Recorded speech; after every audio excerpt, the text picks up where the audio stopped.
At the start of the episode, Arthur explains to us why parents send their kids to sleepaway camp. You know why parents send their kids to camp?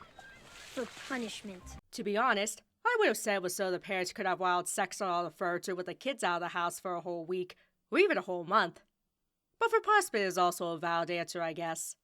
He then complains about the crappy food, mosquitoes, and a goddamn cyclone blowing away their tent. However, that's nothing compared to the girls at the camp, and we'll soon find out why.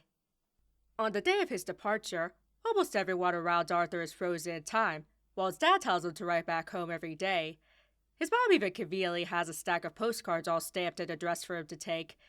He's then given one last fuck you from DW, who runs out waving his bionic body underwear for all to see. Oh my god, I can't. Wait, what does he say? Oh my god, I can't. I mean, oh my god is far from a horrendous thing for a kid to say or hear. It's just kind of surprising to hear that from a PBS Kids show. Arthur's happy to sit next to Francine, for some reason, until Binky says that it's always about all the sexes at summer camp. He's about to ambush Pernell with some itching powder when Karma bites him right in the ass, making him scratch himself like a monkey on the bus. They then pass by a rival camp, which may or may not provide a side order of steroids with the lunch. At Camp Meadowcroak, the counselor tells everyone about the yearly scavenger hunt against the aforementioned rival Camp Horsewater, and Arthur is immediately interested when he hears about the trophy. That's when Buffy arrives to camp in her limo, because he's too prissy to ride the bus with the peasants. I don't think Muffy'll need her fur coat. Wait, there are real fur coats in this world? Isn't everyone covered in fur? That'd be like casually wearing a leather jacket made of human skin. As the boys are unpacking, Arthur tries to be the mature one by saying that they should be assholes to the girls. That is, until he looks outside and finds that the girls somehow nabbed all the boys' underwear and attached it to the flagpole. That's when he gives an official declaration of war. As the days go by, the boys get their asses handed to them by the girls during camp activities, while Arthur manages to write it all in detail to his parents. Either he's sending multiple postcards at a time, or he has very tiny handwriting. The girls even somehow cage a skunk to play in front of the boys' tent. Unless they somehow sedated that skunk beforehand, though, I don't know how the girls were able to do that without getting sprayed themselves. One night, the boys suspect that the girls are trying to pull another fast one on them, but it turns out to just be the Camp Horsewater brats being assholes. Those rotten rats. Don't be racially insensitive, Sue Ellen. Arthur says that he has a plan to get back at them at the scavenger hunt tomorrow, but they'll have to call a truce in order to execute it. They refuse at first, but thanks to Arthur's level 100 persuasion skills, they quickly change their minds. Well, that's how you feel. I had a real stupendous surefire plan. Arthur, wait! At the scavenger hunt, Camp Horsewater is wiping the floor with the Meadowcroak kids. But as the sun is setting, Arthur finally sets his plan into action. Using Muffy's fur coat, they disguise the beret as a bear, which seems like the equivalent of a human disguising themselves as a Cro-Magnon. Also, if this was a real bear, climbing a tree to escape is a terrible idea, as bears are excellent climbers.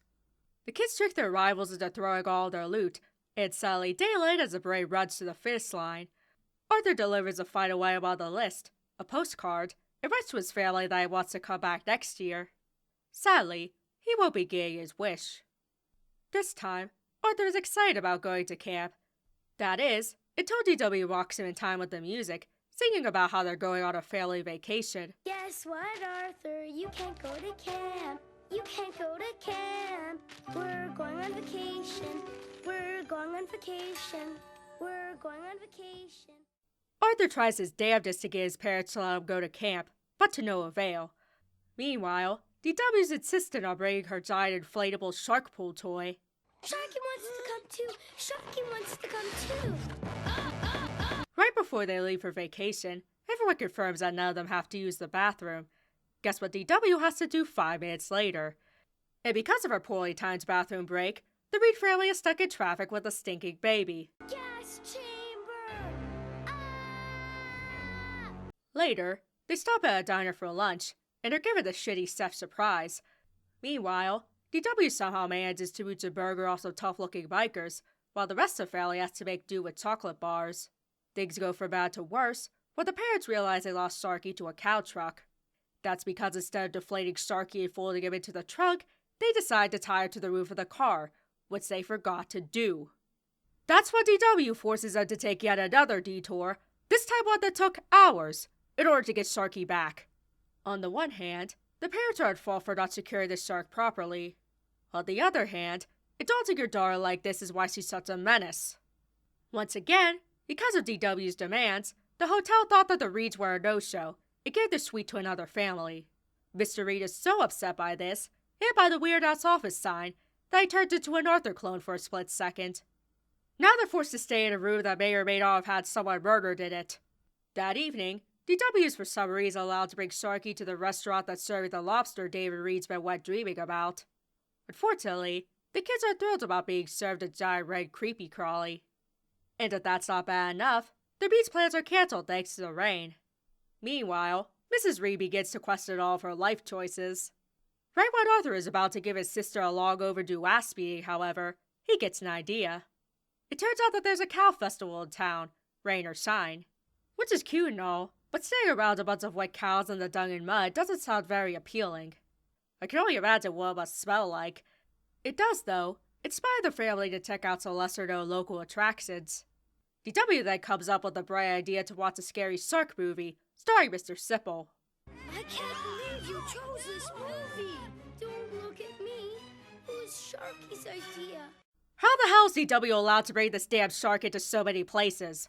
In fact, how were Arthur and DW allowed into the theater to watch a shark horror movie by themselves in the first place?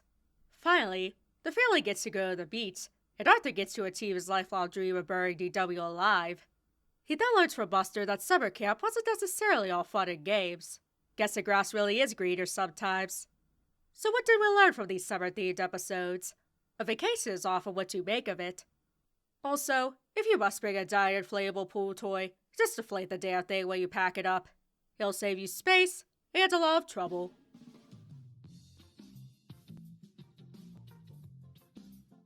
Thanks so much for watching. If you enjoyed the video, be sure to click like and subscribe if you want to see more.